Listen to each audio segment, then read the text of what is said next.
What is going on, everybody? Welcome to another episode of Chat It Up. It is Monday, January 12th. So happy to be here with my guys, man. To my left, the kid, Drew Rogers. What's up, boy? That was a weird answer. That was. I'm going to come in with it. Yeah, we'll go with that. Not Yeah. y'all's best. Not y'all's best. Not y'all's best. To my right is my dog, Always. Theo, Chase Green. Until they've known each other for a little bit longer. Yeah. Well, it was with the left, too. Yeah, Right? dude. Yeah, you go true. lefty. It's Yeah. tough to come back. What about Michael Reds over here? It was with the left. Behind the camera is going to be the man, Joseph Guthrie. What up, boys? What up, baby? And then, of course, virtually, the handsome, the just amazing haircut, and the Green Bay Packer legend himself, Mr. Greg Larnard. What's up, G? I appreciate the intro. Actually, this is like hat hair a full day. Just throw the hat off, one hand through, and we're ready to roll. He's not even trying. I mean, No. you're just not. It's effortless when you just Just natural, you know. You know, it's awesome, man. Well, I appreciate you guys. I'm playing quarterback today because we're trying to just try some stuff out, see how we feel. New And, place, might as well. yeah, just see how it feels. And today we're going to break down a lot. First off, got to talk about Miami's thriller win over Ole Miss.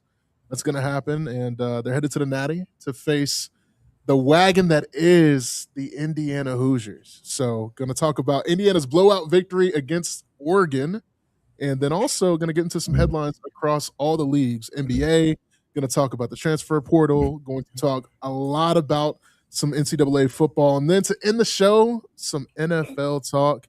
Fellas, are we ready? Let's do it, baby. Oh, really? Let's do it then. Joseph, hit that theme music, brother.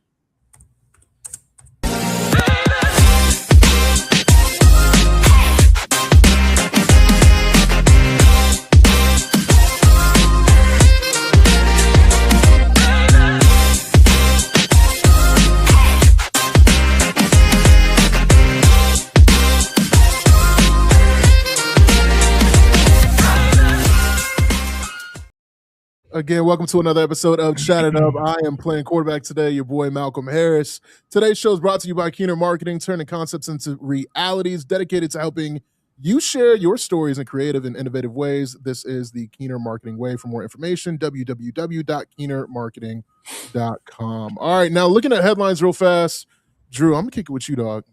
KD officially in the last few days passed Wilt Chamberlain for 7th on the career scoring list. Wow. How do you feel about that? Does that change your perspective of KD? Like, are you just like when I said that? How do you feel? Yeah, I mean, I think it's definitely a milestone where you think, oh man, like, wow, Kevin Durant really will be out of the league in 2 years. I think it's one of those things where you look and you're kind of like, man, I don't have as much time as I thought I did watching this guy left. But I mean, no, I mean, it doesn't change anything for Kevin Durant. I mean, I think the narrative is there. It always has been with him. I mean, he's going to have to win as one of the best players on a championship team apart from Steph Curry and that Golden State Warriors team. Because if he doesn't, then I mean he can play for as long as he wants. He can do the LeBron thing where he gets as many records as he wants, but it's not going to matter. I mean, you've got to get to the mountaintop because everybody's so set in stone with what they think of him after joining that 73-9 team. That's real. Want to stick in the NBA because first off, are you all right? I'm wonderful now. Is it like that? Yeah, dude. Well, all right. So for those wondering why I asked, because Chase Green is our resident Atlanta Hawks fan. Mm-hmm. Trae Young was traded a couple of days ago to the Washington Wizards for Drew Rogers, a plate of canes, and a second round pick. Dude, Expiring Kispert. I like Kispert. I do too. Yeah, big fan. Great role player. Shoots like 45% from three, which is ridiculous. That's a human achievement on its own. Yeah, dude. But he also, what terrible like, I mean, that's what Trae Young's value is right now. Like, expiring Trae is not that good as far as a value of a trade. It should have happened 3 years ago. We knew what it was then. If you knew ball, it just we were talking about it on the Word with G. Yeah, dude. Like, just trade him. It was never going to work. It should have worked in some capacity. Like, there is a path where Trae tweaks his game a little bit, but with that usage rate, ain't no way in hell he's going to win anything big. And so to finally get rid of him, sure, it's all right. End of an era. Jalen Johnson's awesome right now. Yeah. Holy smokes, that dude's going to put up some stupid stats. It's like we hung on to him way too long.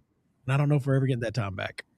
So culturally, and what were you about to say something? Yeah, there's a couple guys just like him that have figured that out. Their teams are figuring that out in real time. I think I'm gonna, as soon as we get out of here, I'm gonna go home and talk about it at home. But I think John Morant is just about the equivalent of Trae Young. I mean, I think Memphis may actually have to attach a pick to get rid of John Morant if they really went out of that business now.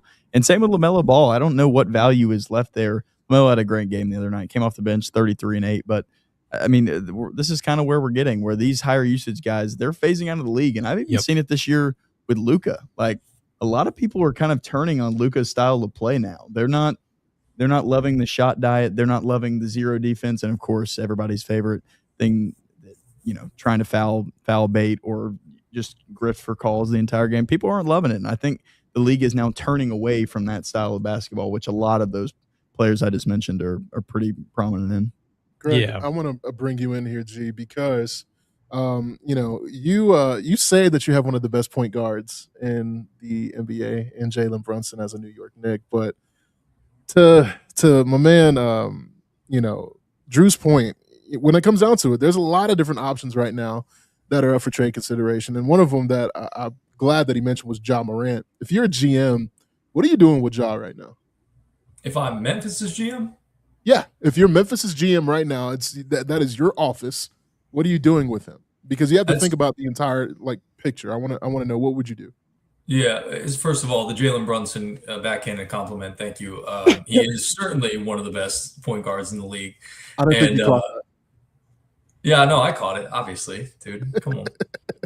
I may not be there in person, but it's still enough to catch your slights that you're throwing at me, and I'm sure I'm going to get a bunch of them at the end of the show here when we talk about the NFL playoffs. Coming your way, big dog. I'm ready to rant, so just be ready and prepared for that. Just give me the full screen on that one. Anyways, when it comes to John Morant, look, he's got the injury history, he's got the off the court issues that you've had to deal with. Is John Morant a better player than Desmond Bane? Absolutely. Talent-wise, he is a better player, but you're not going to get a couple of players and 4 picks back like you did with Desmond Bane for a guy like John Morant. So to me, it sucks if you're the Memphis GM because you've got a generational type talent, but he's a guy that can't stay on the floor. He's also causing you issues off the floor. At this point, it's probably better to get rid of him because if you were winning, if you were getting to Western Conference Finals or NBA championships with him, okay, you can maybe overlook some of those things. But the fact of the matter is the Memphis Grizzlies have underachieved time and again. Sorry, Jamarius Julius, but it is what it is. At this point, you got to get rid of him. You got to get something for him. And I'm kind of looking at a team that's sort of middling around 500 right now. Obviously, there are a couple games under 500, but the Bucks are desperate to keep pieces around Giannis Antetokounmpo, and this might be their last-ditch effort to say, Giannis, we're doing all that we can. We're trying to put some pieces around you. Please stay in Milwaukee. Please stay here with the Bucks. And I think they can buy low on a guy like John Morant. You're not going to have to give up too much for him, and you get an opportunity to pair the potential of a guy like John Morant with the obviously MVP caliber play of a guy like Giannis Antetokounmpo. This was the face of the league potentially not too long ago. 2022 would have been the last year you would have thought that they was headed that way. Anybody know Ja's shooting splits this year? Anybody got a guess? I'm looking at it. I'm not good. Not good? Yeah, not good. Awful. Probably dead last. 40 and 20. Those are not his splits. Yeah. Bro. Yeah, dude. 40% from the field, 20% from 3. So the problem now becomes, I think that always the upside of Ja Morant, like Greg just mentioned, was there, and the off the court issues, although that may diminish his value a little bit. I think you could convince yourself as a GM of, like, we get him in our system, we get him in our culture, like the talent will come. But now, what really is? I mean, what is there? I mean, was a guy that's shooting 40 and 20? He's shooting 16% points below league average from the 3. He doesn't dunk the ball anymore. You're not selling tickets out of that either. I mean, that's it's bizarre. It's almost Ben Simmons like to see the fall off in production for Ja Morant, where this Memphis Grizzlies team, it's not like they added a bunch of pieces and now Ja's taking a back seat. He's just worse, and they're worse because of it. Like the other pieces around him are worse because they can't play with the version of Ja Morant that we saw. I saw a social media post the other day, 44-8-8 on the 2022 champion Golden State Warriors in the playoffs. We're a Ja long ways from was that. a bucket, man. Bucket, dude. And he was set up to really be like the face of Nike. Like, I don't know if you guys have seen it, but like his shoe is incredible. I own a pair. I just bought the Ja 3s. Did They're you really? awesome. They're a great shoe. Yeah, like Fantastic shoe. like they set it up and he's just not cashing in on it. So I'm curious to see where he's going to go, as well as Greg, to your point about just different pieces like LaMelo. Like you said, he dropped 33-8 the other day, coming off the bench. Yeah, he was just rehabbing an ankle. He came off the bench and he was awesome. I think LaMelo, out of the three that we mentioned, Ja, Trey, is definitely he's probably held in the most prestige just because he doesn't have a ton of off the court issues and there's not as much proven evidence that it's not going to work with LaMelo yet. And the Hornets have just been terrible. Like, and he's been hurt. So good stats bad team guy right now. But. Yeah, you put LaMelo with his type of talent on a team where he's not the best player on the team. Maybe he's a 3 on the team, the third best player, fourth best player. He can be a part of a championship team. Like, he is that talented to be able to elevate your team. But it's pretty proven. Again, I know the Hornets are what they are, but it's pretty proven that LaMelo can't be the best player on a championship team. Yeah. And it may be trending that way for the Hornets. I mean, they have Knipple. He's been an incredible rookie. And Miller, when Miller stays healthy, he looks like Paul George. So maybe a little bit less defense, but it's not a one-to-one comparison. I see the vision. Yeah, I mean, big wing, athletic wing, pretty smooth. So, well, that's NBA talk for us today. We're gonna have plenty more of that because the best season, I think, of the year is about to wrap up. We're going to go to now our college football analyst, Joseph Guthrie. Jay, walk us through what's up, what's happening in the portal. Give us the latest of what we know as of right now here on Tuesday that a lot of people will get this. On Tuesday, the biggest news so far is Sam Leavitt. He was the number one quarterback in the portal. He committed to LSU. Obviously, Lane went to LSU. That's your big hitter. That's your big name. That's the chip that everybody was waiting for to fall, minus one man in a chair over here, Mr. Drew Rogers, who is riding the Sam Leavitt's overrated train. We will certainly find out because the step up in competition going from playing in the Big 12 and everyone other than Texas Tech's defense is going to be much higher for Sam. Also, he's going to have a lot better weapons because LSU has also pulled in some pass catchers for him. They've pulled in some other weapons for him. Outside of that, the other biggest name, Cam Coleman. He's going to Texas. It makes the most sense for Cam. I know there was some buzz around Texas Tech. There was some buzz around A&M. Kind of felt like both those had a chance, but he's going to play for Sark. He's going to be a true wide receiver one for Texas and for Arch. They needed it because if you watched that receiver room this year, listen, I had high hopes for Ryan Wingo, but it just didn't manifest the way that I thought it was going to when he was a supplemental piece to like Matthew Golden and the tight end whose name's Gunnar Helm. Yeah. Like, that's when Ryan Wingo was able to shine. And this year, when he's the true number one guy, it's like, hey, brother, Parker Livingston is like that's our shiny piece here. I don't know if that's necessarily good for the University of Texas, especially now because he's gone to Oklahoma. Oh, yeah. But now you'll have Ryan Wingo that can work alongside a Cam Coleman type. Texas is going all in, man. They are spending a lot of money. They got Raleek Brown. They are loading up on what we've, to this point, probably going to be the most expensive roster in college football going into the 2026 season. So that's the big name hitters. Those are the biggest chips we were waiting to fall. Some stuff that's kind of flying under the radar. Dylan Raiola is going to Oregon.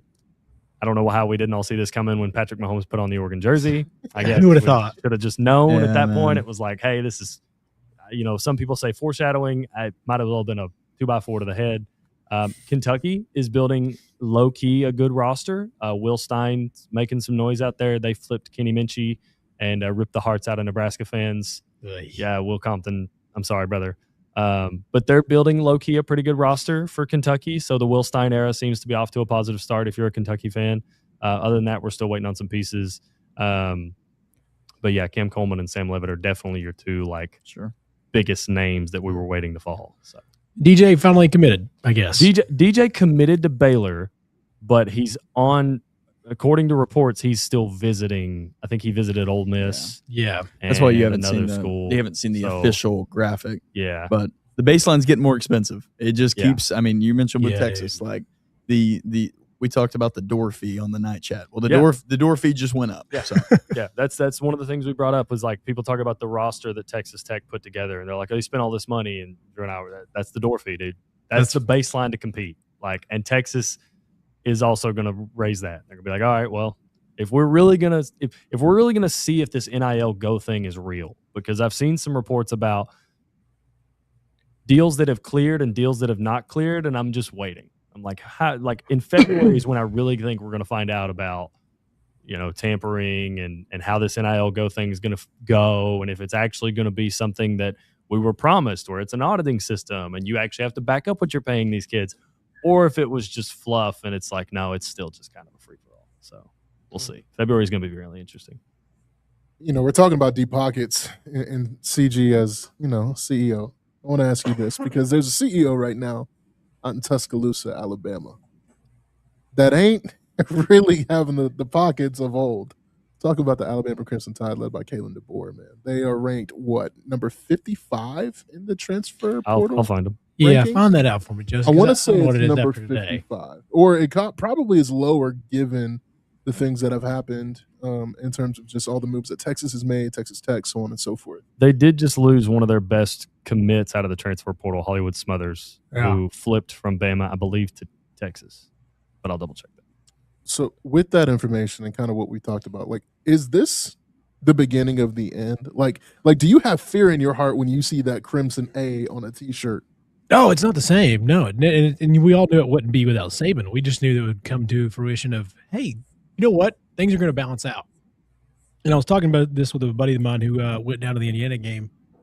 And what NIL is doing now is just all these schools, these big state schools have money. There's just too many people that go there. Yeah. It's just a numbers game. Like Indiana has, I think they have the highest like graduate rate or something like that, as far as like total graduates, I guess, in the country or something. I heard the other day, some weird stat like that. Don't hold me to the exact number or whatever. But it is one of those things where they just have a higher volume of people. You also have Mark Cuban who's donating to this. You're giving big state schools an option to really tap into people that want to have a little bit of ego behind their school now. Texas Tech, that's a lot of fucking oil money, dude. It's a lot of oil money that wants to be good at football. Taco Tech loves it. Number one. Yep, Indiana's 4. Yeah. That's crazy, man. Louisville's 3. Louisville's 3? Yeah. The KFC money, baby. That's right, dude. That's right. It's It's just a balance factor, and DeBoer just doesn't have the booming popularity, and doesn't have the personality. Like he's a cool guy, like laid back a little bit. Saban just attracted from winning, but he also he's great on TV. Yeah. Something about that like grumpy old man just worked, even with the media. Like he doesn't have a shtick. They're not physical. They're a little bit like, yes, the talent is there. Clearly, they're going to have a ton of NFL guys. But as far as, hey, we're going to be great forever, no. I mean, I don't know. Like, I mean, Indiana just from one year, but who knows what they turn out to be again? Like, can you strike gold again? Like, depending on, and I'm trying to think of how to phrase this. So, and I'm glad you brought that up because I was thinking about this earlier, specifically with Indiana and Alabama and how they're related. When I watched that Indiana game and I watched them play Oregon, and I know we'll get into the game later, but you spoke about DeBoer and just the intimidation of the A, and the factor that Nick Saban had. To me, when I watched Curt Cignetti and I've watched these Indiana teams, depending on how long he coaches and how long he's at Indiana, Curt Cignetti for me is like the coach that's going to bridge the gap between kids that missed Saban and saw the DeBoer era and were like, what was it like watching Saban? It's like, okay, watch these Indiana teams, watch the discipline, the downright like grittiness, their effectiveness, how they don't beat themselves, how buttoned up they are. And then imagine it's just a roster full of like, hey, these like 78, 82% of these guys are going to be in the NFL in like 4 years. All of them. Like, that's what it was like watching Saban's teams. I know, sorry, it was kind of a side tangent, but when you No, I brought that loved up, it. No, I was it's, like, it's the right thing. like love that's it. what they remind me of. And he's taking advantage of what this era is, and like not necessarily loading up on transfer portal players that were just like highly touted recruits out of high school, but kids that just played a lot of ball. Yeah. And I think that's the thing you're seeing also with the league, with the NFL, is like some of these kids that you wouldn't expect. Like, I didn't think Bo Nix was going to lead the Denver Broncos to a number 1 seed. And I know the defense is a big contributing Your factor point to is well that. taken. Mhm. Yeah, but he played a lot of ball, yeah. man. Like, he played 6 years of college football. So by the time he got to the league, he got, that extra time that like Caleb got last year in the league, taking his lumps. It's like Bo did that in year 4 and 5 in college. Yep. So like you're starting to see, and I think you see it in the success of Indiana, is like you're seeing people reap the rewards and the benefits of playing more games than not. Yeah. And I think that's a big shift that we've seen, especially now, because you can afford to stay in college longer because you'll make millions of dollars. Versus now it's like, hey, you got to go to the NFL. You got to get your chance. Got to get your money now because college isn't paying you. It's not the case anymore. So can I ask a quick question? Yeah. So if this was like, let's say 5 years ago, before NIL kind of became a thing, and Arch Manning just had the season that he had, do y'all think that he would have came back another year, or do you think he would have ultimately ended up leaving to go to the National Football League? I don't think he grades well enough. He would have stayed because like Arch is in a different situation than most because of his financial gain that he already has. I think that's there's no point. Like he just become a legend at Texas. Any other quarterback, yes, you go. Like no matter what. I mean, golly, like Hoover wouldn't have came to Indiana this year. He would have gone to the pros. Like these guys that are in the transfer portal now, like they would have gone. People would have just tried. Levitt wouldn't be going to LSU. Yeah, Levitt's going to the pros. Like Trenton Ed would be suing for a 6 year. No. Diego Pavia wouldn't have been at Vanderbilt this year. Yeah. He would have. But I mean, you also see like 5 years ago, you don't have what we have with Dante Moore right now, where it's like, well, is he going to come back to college? Right. It's just a foregone conclusion. It's like, hey, he would go. Dante's out. Like, why would you stay? There's no point. Now it's like, hey, listen, I know you might get drafted, but you might not. You can stay here and make another $5 million and live a pretty dang good life. Yeah, exactly. Dante's going to have a first round grade no matter what. Dante, I think so. In this but- quarterback class, yes. Yeah. The problem is now I think that's interesting because now you open up the door for, hey, I don't want to go to the Jets and the Browns. Like, if I can just stay here in college, make just about roughly the same amount of money. It's less. I get that, but it is relatively close enough, especially for a 20-something-year-old kid who the opportunity to make money before this was probably not there. If I can avoid going to the Jets or the Browns and I can try to tailor-make a system for me next year of a team who maybe they're on maybe their current quarterback is on the last year of his deal, or they're going to make a trade, and then I pop in as soon as I want to, and my representation sets that up. I don't see a problem with wanting to do that. I don't see. I mean, you can say that's exploiting the system, but it's not. It's just using the tools that are available to you, and if people are going to keep writing them checks, why not?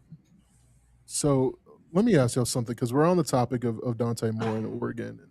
Looking back at this game, Indiana didn't just come into Atlanta and win by 7. By 14, by 20. I mean, this was just straight up ass whooping. Like they stole something. So let me ask, and I'll start with G since you're virtual, brother. What moment did you know that Oregon is cooked? Like this, like hey, Dan Lanning, like we'll see you next year, dog. Probably in the second quarter is when you kind of felt it, because it was like the pick six.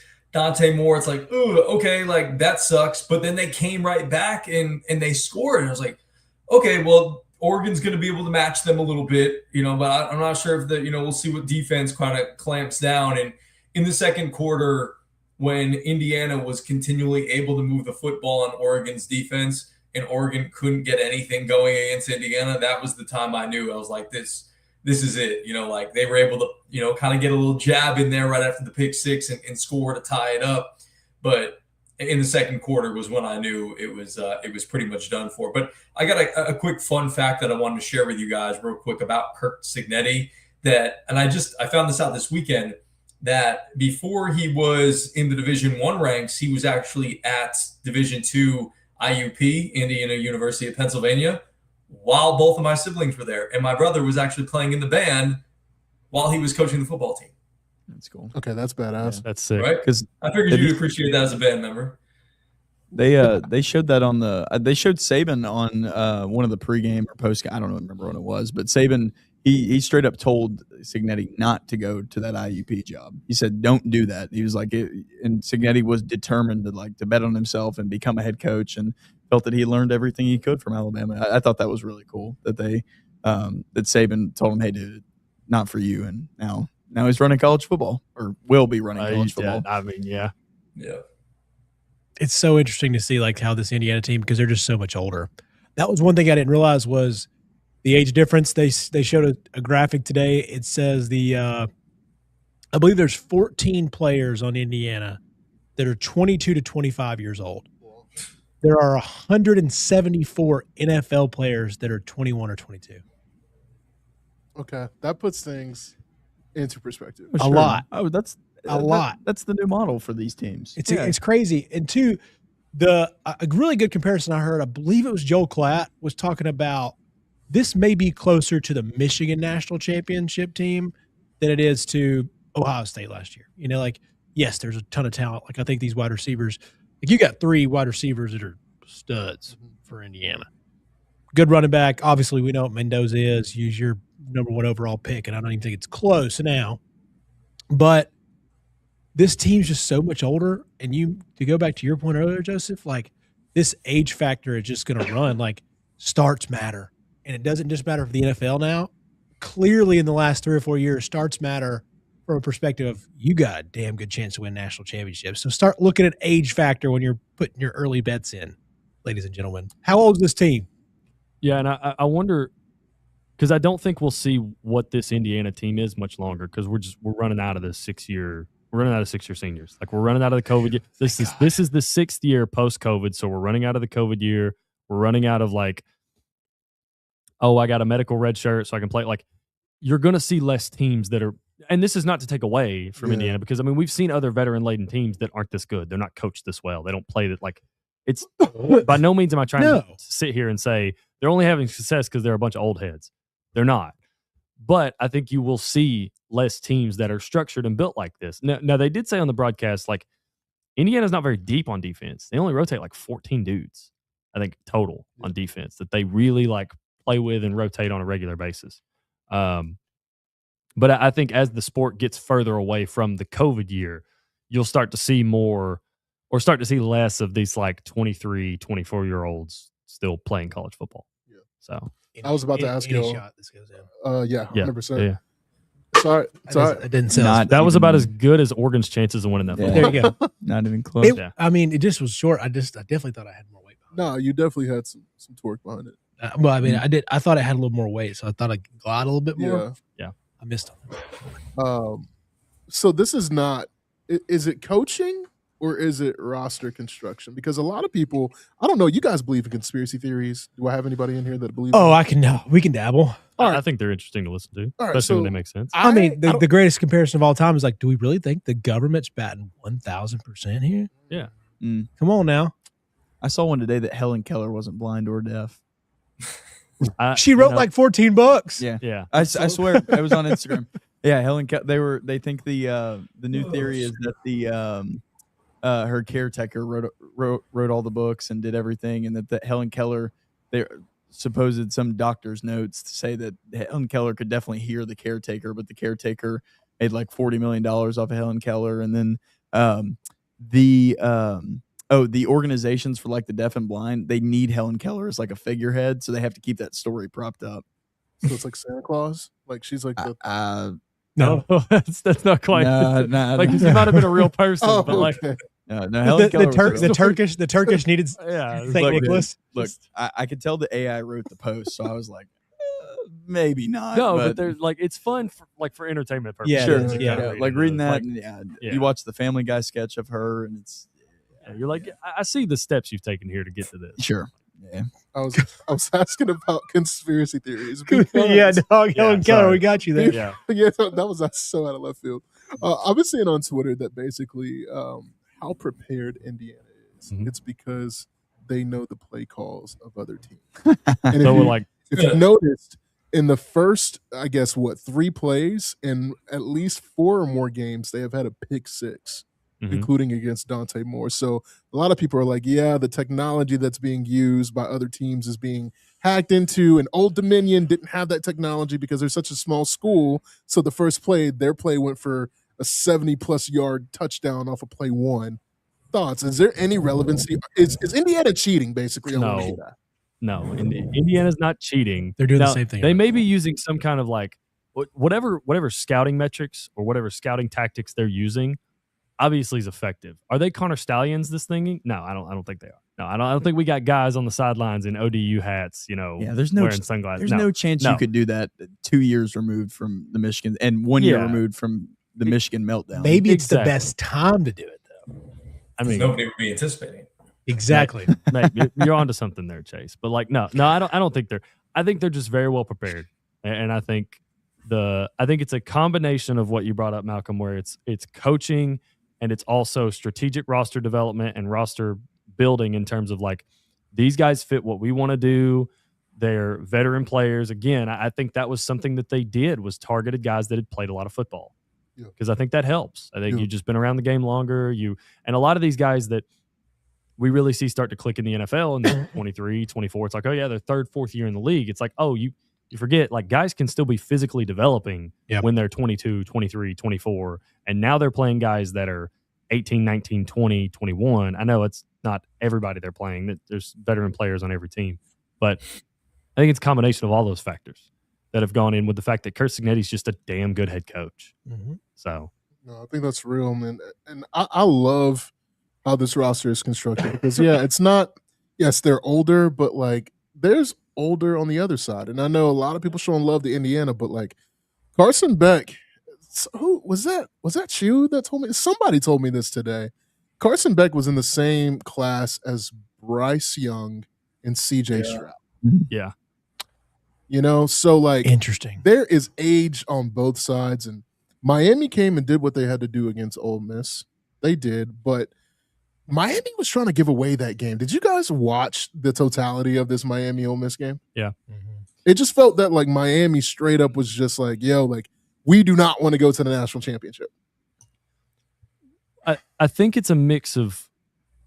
I think that's kind of who Miami is, Yeah. like offensively.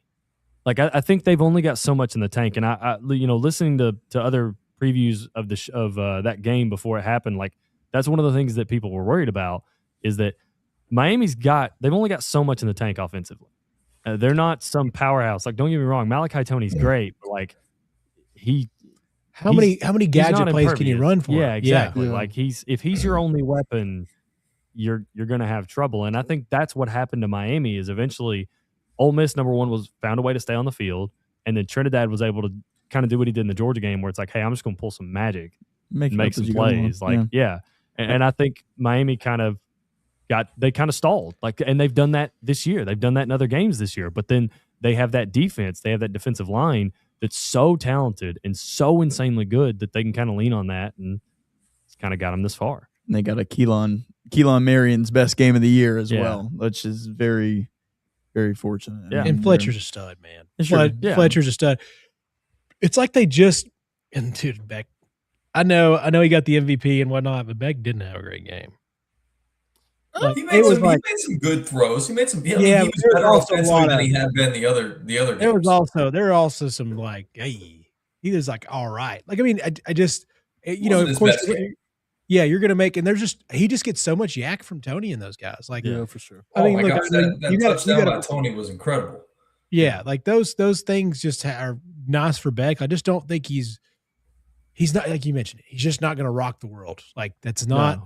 There are some of these throws that he makes that are just so accurate, and then there's sometimes you're like, okay, it's fine, I guess. Sure. But look, that defense is just nasty. But Fletcher's a game changer for them nowadays, man.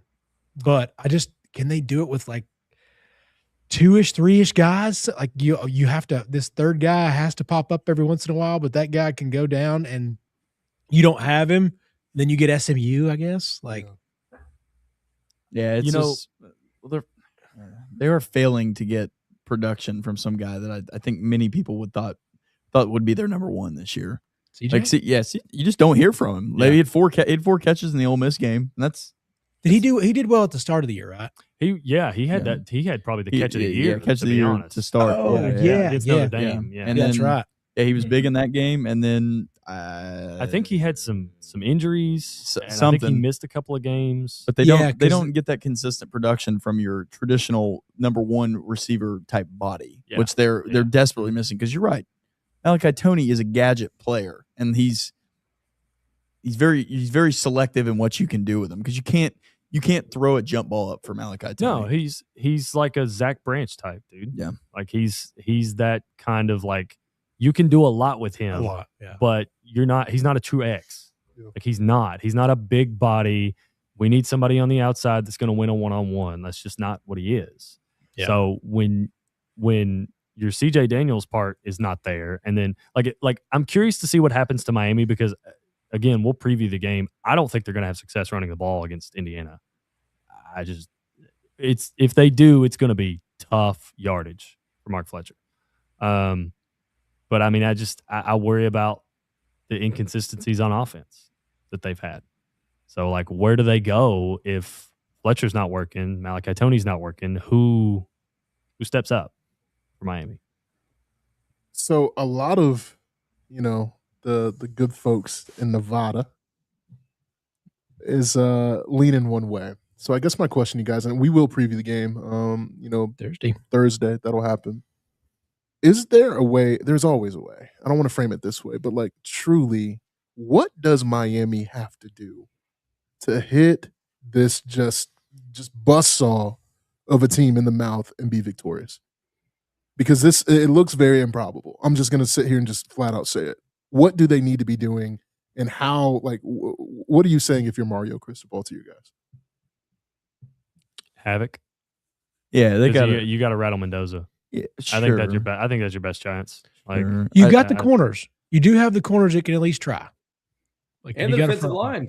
Yeah, you got Yeah, to. That's what I'm saying is like, Yeah. because you can cause havoc, and you got the corners that can buy you enough time if you can't get there for a second, but that you can't miss the second time. Like, Mendoza's good enough. Clearly, you saw the legs this week.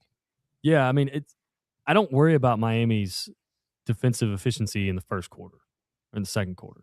I'm worried about like 4:50 left in the third quarter. Where are you at? Like 11 minutes left in the fourth quarter. What are you doing? We have 4 Like, 4 and that's- outs, 5 4 and out, Yeah, or 3 like and outs. that's what I worry about for this defense, is like, can your offense not even match Indiana, but just be effective enough to where you don't have to play catch up? Because the moment to me Miami starts playing catch up in this game, it's done. Stick a fork in them. Because Indiana's just, they're too efficient, man. They're so They lethal. gotta keep it close. Yeah. Dirty it up. Thinking about Nasty. this. Thinking about this. This game is in Miami. Uh-huh. Who has more pressure? Is it Indiana with this undefeated record? Oh, dude, Indiana's playing with house money. Yeah, it's Miami. You are- unquestionably. Yeah. If Indiana wins a national championship, I know they're in the national championship, but if they win a national championship in our lifetime, say they lose this game, you're still like, great, that's awesome. But Miami bringing back, they pay a shit ton of money for Carson Beck and Ruben Bain and this whole roster, and they stumble through the ACC and they barely get to the playoffs. Absolutely, Miami has more pressure. They're a traditional college power who has not been good, and I mean consistently good, They consistently haven't great. been this good. Yeah, in a long time, and they're at their home stadium. It is undoubtedly Miami. That's See, I funny. 'cause disagree. I'm with you. I'm with you, G. Yeah. I think Go ahead. I think there's such a heavy favorite now that we see Miami in this light. I don't think I don't see Miami as like, oh my gosh, I can't believe they made it. But there's a little bit of that. Like, you had 2 not very good losses this year. You're like, they're beatable, and it's not like they're stumbling there, but they're not dominated a win. If you lose to this Miami team, like, So It puts a weird angle on the whole year. is that more about pressure on Cignetti, or would that more about your expectations for this Indiana team being shot? Like, Well, Would that I think be that's more- pressure. I think that's pressure on them of they have become such a pinnacle this year, and because of media and things like that, those things happen so much faster now. Like you become king of the mountaintop in as soon as they beat Ohio State, it was like you have to win Natty. Like wow, I think and this Miami team just has a weird negative light because they're just getting by. I disagree. see, I almost feel like it's the opposite. I feel like the moment Indiana, or not Indiana, the moment Miami beat Ohio State, it was like, oh, hey, you've got a legitimate shot here. Like, this is your chance to go win a national championship. For me, every game with Indiana has been house money. It's like, dude, you are at, I know in one of our TikTok videos, I said they were like the lowest win percentage in college football. Somebody actually Yeah. corrected me. I think they're second. Oh, My Who's bad. the lowest? I think Purdue. Yeah, Somebody. makes It's sense. yeah, it's somebody. No bowl win since 1982. By Yeah. the way, Anyways, like if Kurt Cignetti, in my opinion, if Kurt Cignetti never wins a national championship at Indiana, they'll Yeah. still build a statue outside that stadium for him. Dude. Yeah. Like, I mean, these aren't just like two good seasons. These are probably the two best seasons in Indiana football ever. he's 29-2, bro. Like at Indiana. Yeah. At Indiana. That's nuts, dude. So, I mean, don't get me wrong, pressure's there. I'm not trying to say it's not. When you play in the national championship, there's pressure. But, like, watching what I've watched from Mario Cristobal and how he's fumbled his way through this at Oregon and at Miami, and it kind of feels like he stumbled his way into this national championship. And then watching Kurt Cignetti, I'm like, oh, well, their recruiting's going to tick up. He's only going to get better players. And I just watched him buzzsaw his way through a conference of nothing but better rosters than his, as well as buzzsaw his way through a playoff of nothing but better rosters than his. He'll be back. Like, I feel like Kurt Cignetti will be back. I don't know if I can sit here with as much confidence, and I know this is wild to say, and say the same thing about Mario Cristobal, because I just don't. I just don't know if I can. Here's why Indiana has more pressure than Miami, because kind of playing off of what Chase was saying, everybody is outside of Miami fans. I think everybody wants to see Indiana win because of such a good story as it is. Everybody's expecting the undefeated team, the team at this juncture, when we're doing this show live on Monday night, are favored by 8.5 points. There's no way there's not pressure. You're the favorites. You're expected to win this national championship. And if you lose, I think to Chase's point, to what is considered a much lesser opponent, in a man who you just talked about, Joseph, fumbles all over himself and fumbles his way into a national championship game in Mario Cristobal, that's a bad look. Kirk Cignetti's supposed to be this high and mighty big old coach, the Saban tree, the whole thing, going to D2 IUP and then building his way back up here to, to JMU and leading them to success. And now the 29-2 record. And if you lose to a 12-seeded Miami in Fernando Mendoza's hometown of Miami, I think there's more pressure on Indiana to get this thing done and finish it out and get it all the way through. Everybody's at this point just expecting them to win.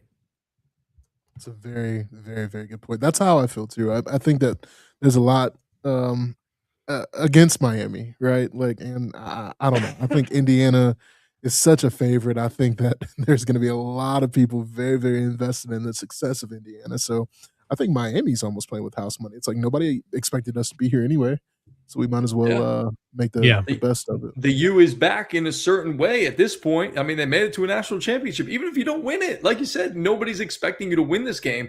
That's why Indiana's the favorite. So regardless if Miami wins or not, in a way, the U is kind of back because they haven't even been in this position since the early 2000s. Early 2000s. The U is back, and they've counted a lot of cheese, just like Caleb Williams counted a lot of cheese the other day. So with that being said, Greg, I want you to stay by your phone and by your laptop because the floor is yours, brother. Talk to me because, I'm the king of blown leads, right? Me and Drew, I mean, they're kings. No, it's really Matt LaFleur, really, because he was part of both of those collapses. It's not about y'all. It's about Matt LaFleur at this point, right? He's the common denominator. You have the floor, sir. First off, are you okay?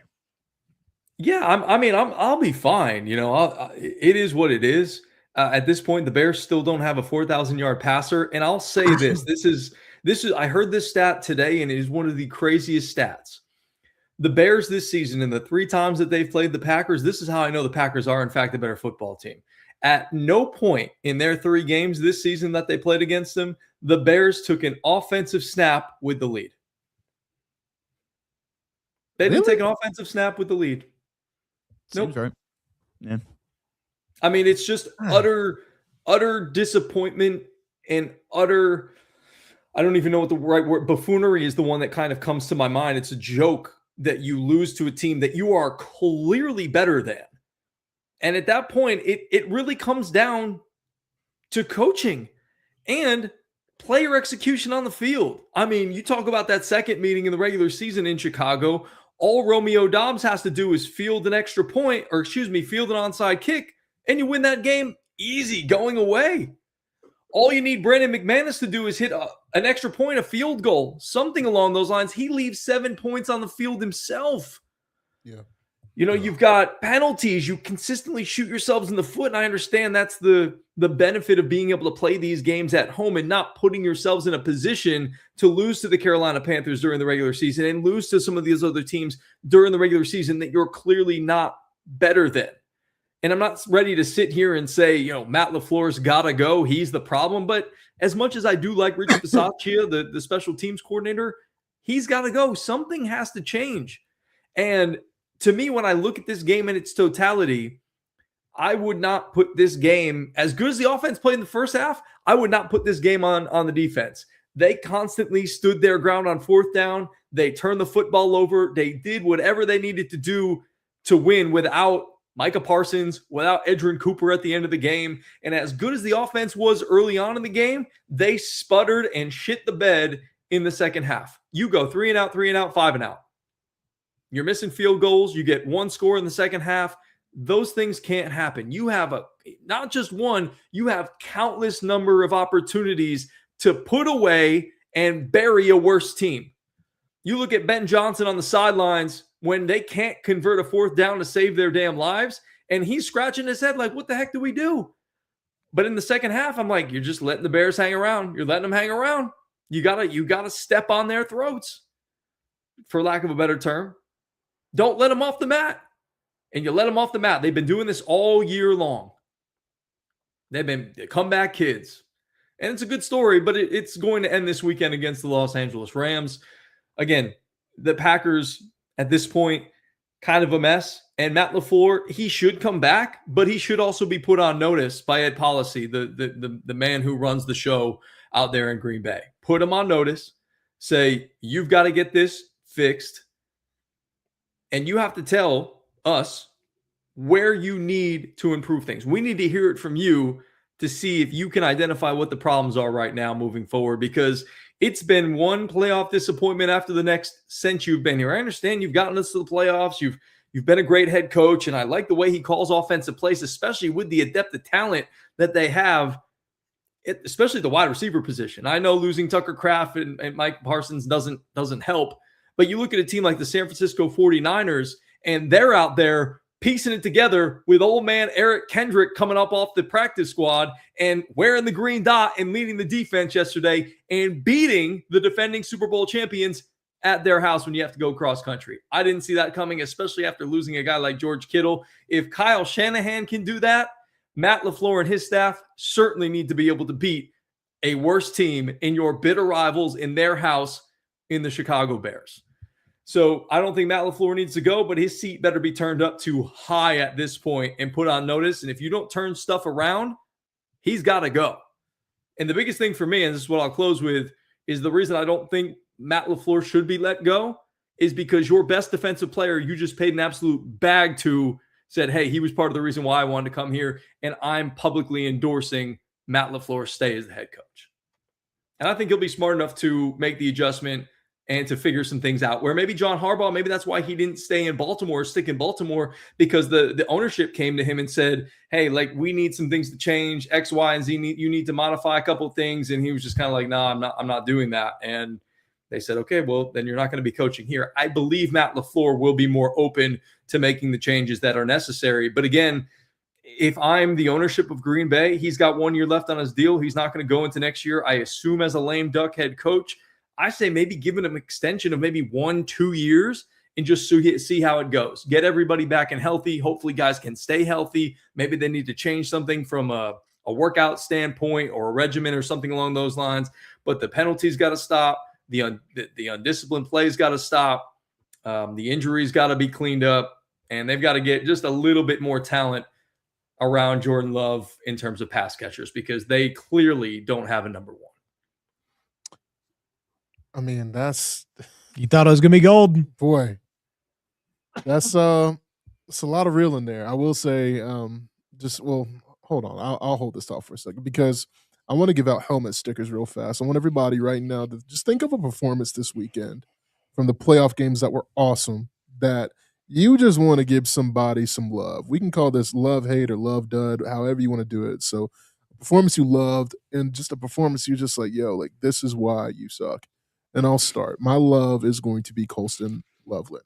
I'm just going to just come out and say it. I said it on the pod last week.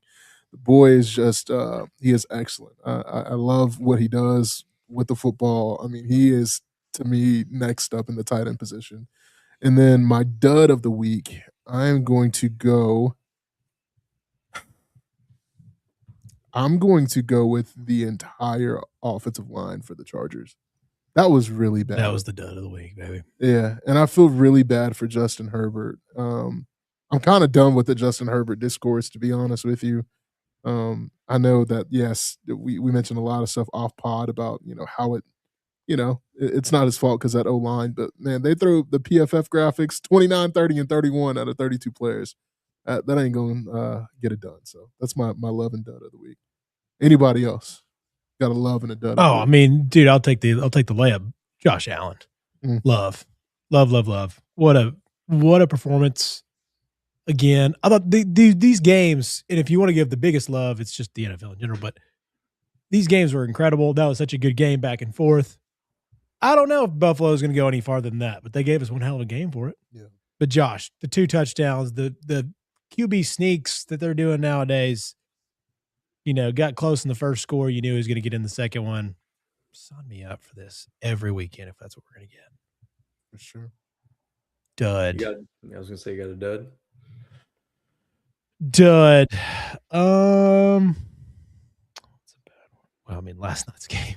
That was bad. You can even take it too. It was that bad. I was to say, just last night's game. Man, AJ Brown. Woo. You stole mine.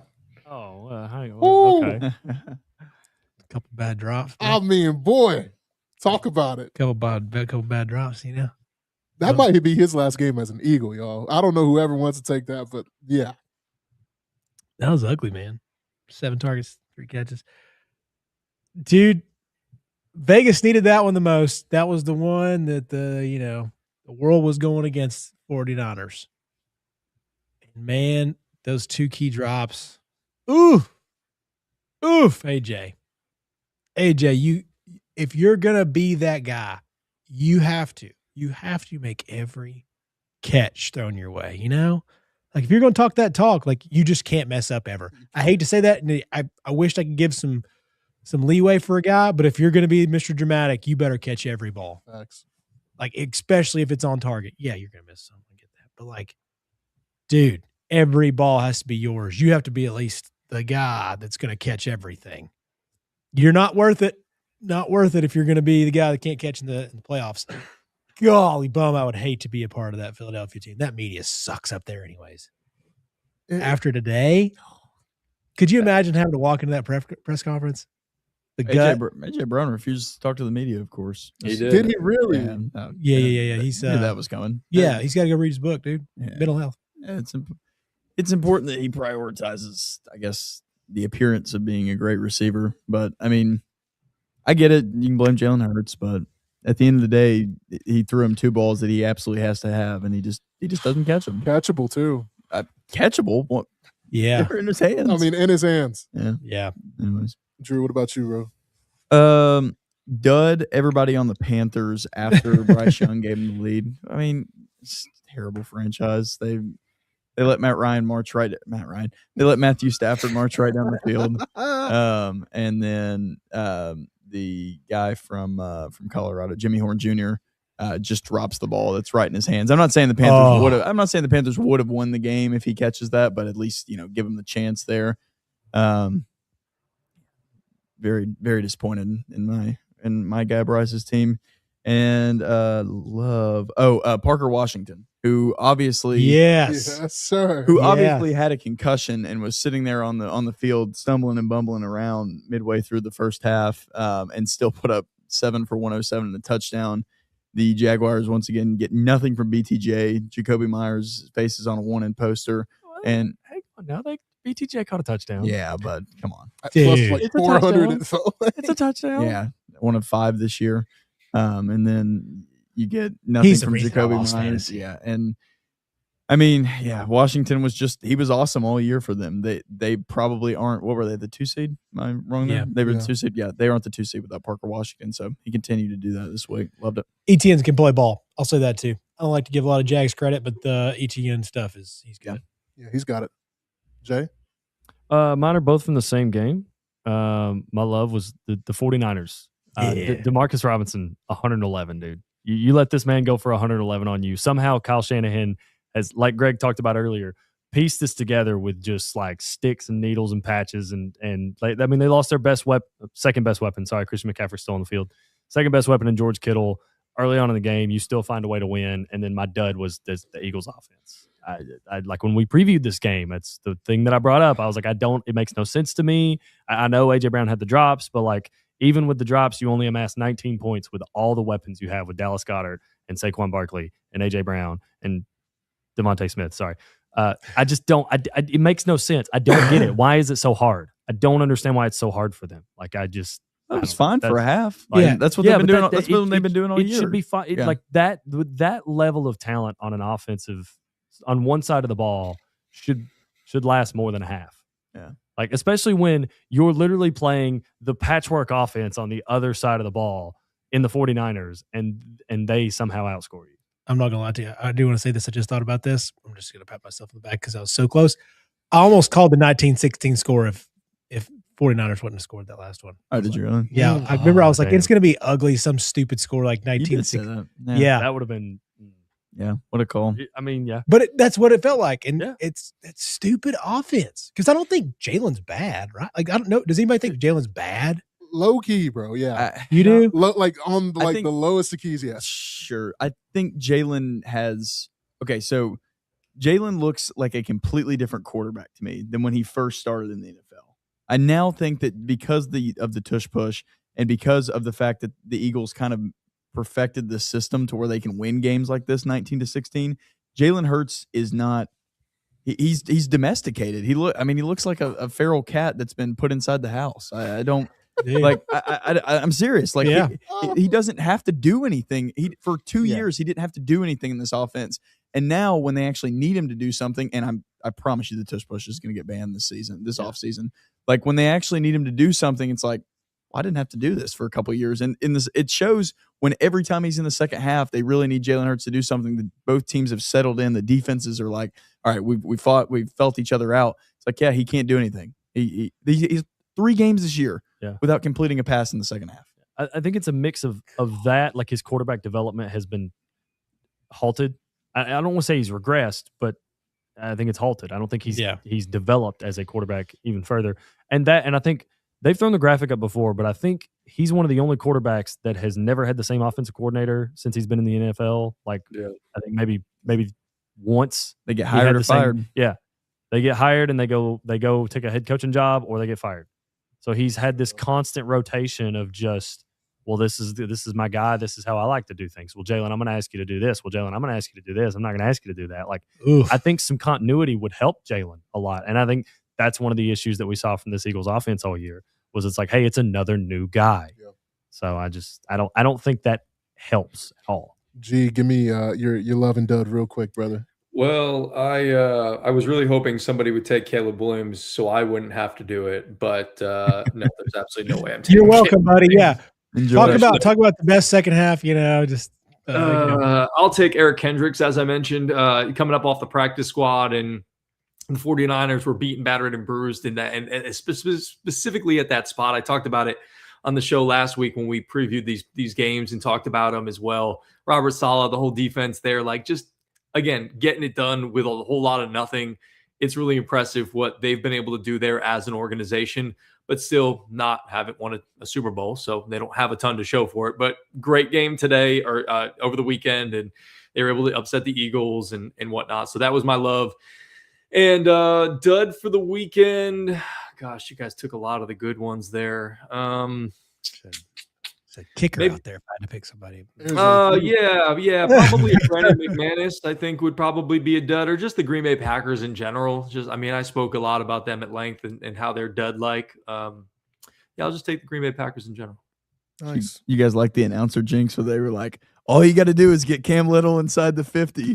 Yep. Doink. Nope. Was that Romo who said that? Yeah, it was Romo and the guy calling the game with him. Yeah. Who's he with? Tirico? Nance? No, he's Nance. He's a Nance. Nance. Yeah. Nance, yeah. All you got to do is get him to the 50. He walks up there and shanks it, loses in the game ultimately. Yeah. Real quick, I mean, I know that they won, so it doesn't matter.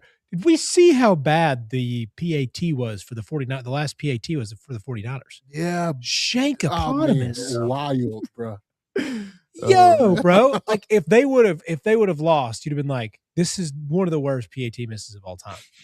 But nobody noticed because they were like immediately paying to Christian McCaffrey. They're like, Yeah. we got to get something Look at better this looking guy. on this TV. Yeah. Have you seen the Osama bin Laden, Saddam Hussein, Brandon McManus edits? That took G? a hard turn. Oh, Nope. I'll send you a couple. Great, thank you. I can't wait for later tonight. dude, that's gonna be like some sort of like terror watching. I don't even know what that scroll is. They're gonna flag your IP address, bro. That's the thing you do now with kickers. I'm serious. Oh, yeah, yeah. yeah. It's like the There's- trend. Like you put a well-known terrorist like photo up whenever they like you play the video and you put a well-known terrorist photo up as they miss the kick. And yeah, nobody ever wants to play kicker ever again. Yeah. It's gonna be great. I need to see a Young Wei Koo version. Oh. Yeah. There's gonna be too many of those. Yeah. There's not enough terrorists. And a Max Gilbert one potentially, Young Wei Koo won the Falcons like for like 3 years. He won us like He all was of our real games. good. For Yeah, a little while. yeah, he was. Yeah. Yeah, man. Well, Just this fell off. was really great, and I appreciate you Oh, guys. Can I yeah. can I end on the thing we discussed? I would be earlier? insulted if you didn't. All right. So, really quickly, I saved something on Twitter I saw that focuses on the Titans. This is a Titans podcast. This comes from the Two Tone podcast. So thank you guys for putting this up. It is confirmed interviews for the Titans so far. This is as of 3 days ago. And I just want Chase to go through these and give me a grade on if the Titans hypothetically hired this person within the next few days or weeks or whatever it is. So first name, Matt Nagy. B minus. Spagnuolo. Whoa, B minus. I thought Nagy would be a lot lower. Well, You know what? Actually, I'm going to flip that. I'm going to go C for Nagy. I'm going to go B minus for Spags because at least we'll have some defense. Lou Anarumo, C minus, D plus, like D Vance plus. Joseph, C minus, dude. That's a bad one. Raheem Morris, Hey, what a oh, it gets a lot better. D. Okay, D. Jason Garrett, boy.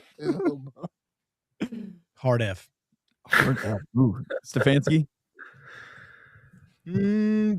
I kind of like Stefanski. I'm going to say B. Cliff Kingsbury, B minus because there's like a hope. That's all I got. Mike McCarthy,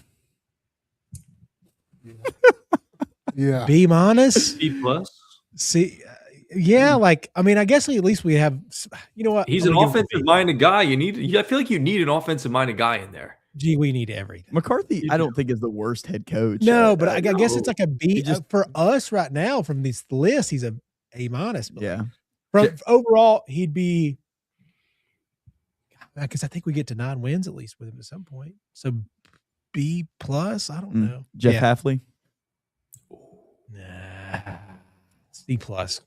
Here's one that I think has risen steadily over the last couple of weeks. Robert Saleh. I wouldn't want him coaching my team, but I'd have seen he it just- already, bro.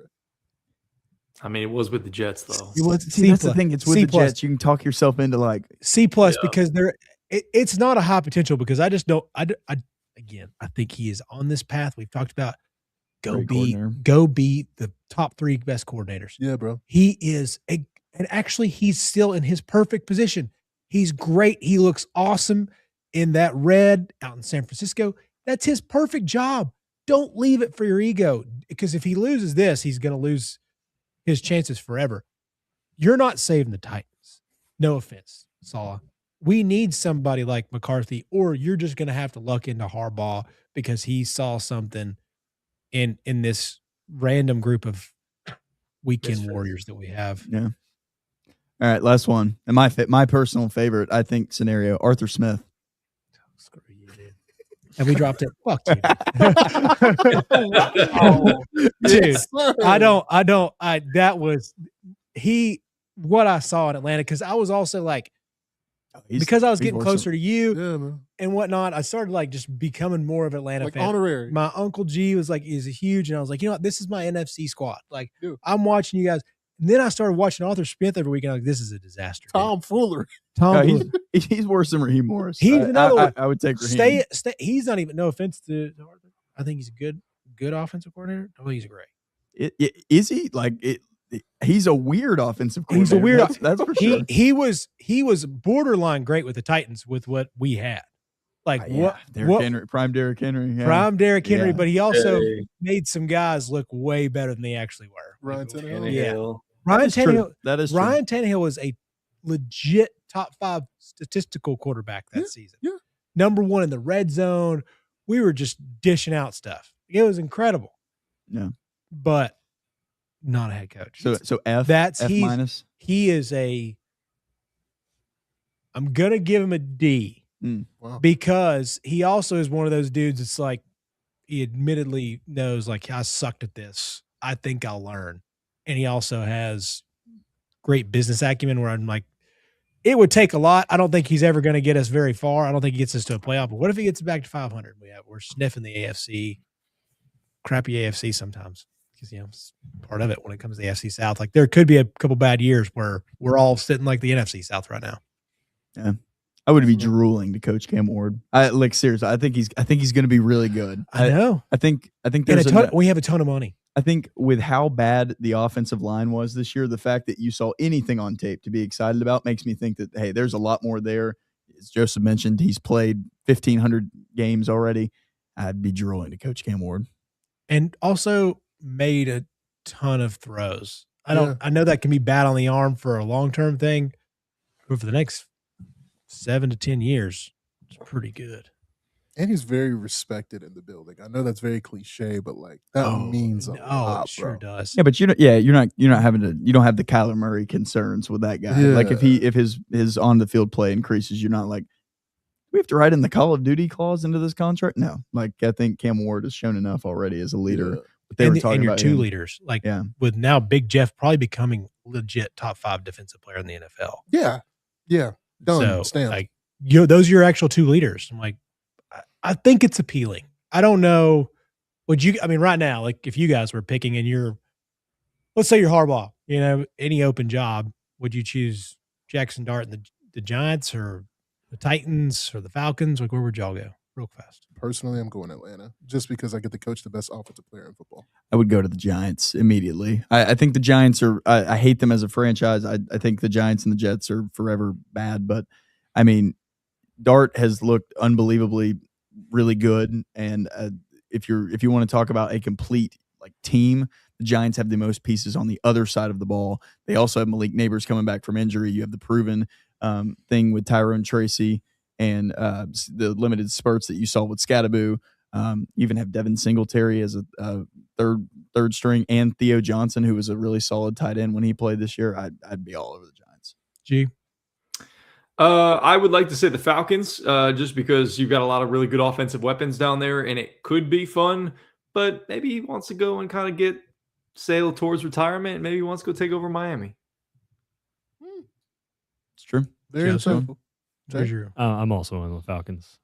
That offense, to me, kind of similar in the same vein as Philadelphia. It makes no sense why y'all don't drop 30 every game. Like it Yes, just it does. We're the you just- Falcons. I mean, Come on, outside Well, of that's okay, why, outside besides- of that, outside of typical fan take, where it's like, oh, we're so and so. It's like the pieces you have, y'all should be really good on the offensive side of the ball. I'd think also say this: freaking Kyle Pitts gives you one good game where you're like, you should Yeah. find the right guy. Yeah, Yeah, I think. Well, I think next. Gosh, I'm going to say it again. Next year's our year, baby. Oh, yeah, Shut up. Give- to win the NFC South. I think that's well Or- in the realm of possibility. Okay. I think it's a 8. disappointment if you don't. Because I think what follows that statement is what really is where people are like, okay, let's reel it in, or no, that's actually a legitimate possibility. Just go to winning your just division. go to the playoffs. That's like Oh, dude, for sure. like definitely like you give Pierce and the really good dude from Notre Dame. Am I blanking there? Xavier Watts. Xavier Watts. You give them another year of NFL experience. You build out a little bit more of the defensive framework with some of these later round picks that you have, and then you don't touch a thing on the offense. Glad you brought up. No, we already passed it. Could I sell y'all on the Raiders with the number 1 overall pick in Mendoza, Genty, Bowers, Sell me this pen. Vegas? With a good offensive coordinator, a good play caller, you absolutely can. What From if you the bring starts in that we've Cliff seen from Bowers. Kingsbury? I don't know. As an OC. I don't know. As an OC, no, that's what I'm saying. As an OC, Oh, yeah, Harbaugh yeah, goes there as the head coach, and then Cliff goes there as the OC. Yeah, absolutely. Yeah, I think Kingsbury is a legit OC in the regular season. Absolutely. Yeah. Kingsbury's at Washington right now. He was. Would you? He Oh, was. did he? He quit, Yeah. bro. Oh, he did. Okay. He said, "Yeah, I'm not coming back to work." McDaniels, I think he's going to have a nasty OC run. I think Mike McDaniels getting back into his let's His go be a bag. great OC. Are we sure That's he's good. not already on the San Francisco sideline? Are we sure he's not already? I mean, Kinda I'd look sitting for him to there. be in a different shade of red on a sideline. I think he's going to be in Atlanta, bro. Yeah, that's where I'm sad. Because you got to think who was on that staff with Matt Ryan just taking over. What It's is true. Mike McDaniel. What if your staff was John Harbaugh head Yeah. coach, Mike McDaniel OC, Yeah. Raheem Morris comes out because your DC. Hell no. Jeff, Who's Jeff your current Ulbrich. DC? yeah, Is Jeff it Ulbrich? Ulbrich. Yeah, Yeah, yeah. Ulbrich. And he's still there. I'd He's still retain- technically the DC. Yeah. Yeah. Don't touch a thing. Yeah. Don't touch a thing on the defense. We run the same scheme, same everything. Zach Robinson. Hey, James Pierce Jr., 10.5 sacks. How about it, Vol for life? James Pierce Jr. Trouble. Character concerns. That's what they Yeah, say. get out of here, dude. I just want. He did do shit else, but that he got so sacks. Caleb came on here and gave him the glowing recommendation early in the year. Said he was working with that guy. Yeah.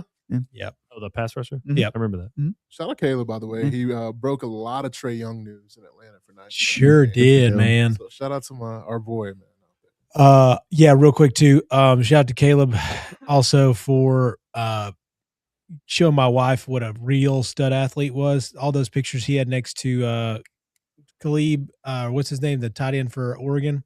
Kenyon Sadiq. Yeah, Sadiq. Yeah. He had a lot of pictures like right next to Sadiq, and she goes, "Who is that guy?" Because she saw him on the TV. I was like, "Let me show you." So I just looked at Caleb's Instagram, and he's like right next. She goes, "Oh my!" And I was like, "I know what that means." When you look across at me, I don't get "Oh my," you know. I don't get "Oh my" anymore. Playing high school, Come on. though, let's be honest. But if you see Chase in the gym deadlifting, you're like, damn, I can't do that shit. He said, "Oh my, Yeah. Yeah, well, you'd see and he's Sadiq. moving a lot of weight." Yeah, you see Sadiq in the weight room. It's a little different story. Well, we weren't going to say that. Yeah, but I'm just saying. Yeah. Hey, is that it? Like, Because subscribe. he's not seeing you at all, man. He's not seeing you in a polo that feels very soft. We don't look like Sadiq right now. I do. American Wings, man. That's right, Field. Like and subscribe, follow on all platforms at Chat It Up Sports. We love you. We'll see you on Thursday for a full preview of the Natty and, of course, this NFL weekend coming up. Deuces.